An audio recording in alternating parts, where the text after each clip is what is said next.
Sups, mga kakosa, tingnan nyo to, oh. Ayan, oh. Ano ba yan, mga kakosa? Oh, nakakain na ba kayo nito, mga kakosa? Ayan, oh. Oh. Ayan, mga kakosa, oh. Oh. Ano tawag sa lugar nyo to? Ang alam ko, sa pagkakaalam ko, sa Cordillera lang meron nito. Ewan ko kung gaano katotoo. Pero alam ko meron dito sa amin, sa Cavite. Ayan, mga kakosa, oh. Nakakain ba kayo nito? Ano tawag nyo sa lugar nyo yan?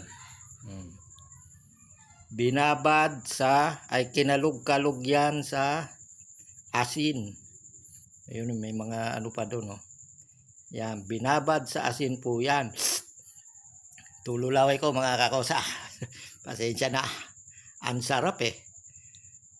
Kinalug-kalug yan. Tapos meron asin. Kaya yan ang nangyari. Nagsabaw, nagkatas. Masarap yan, kakosa.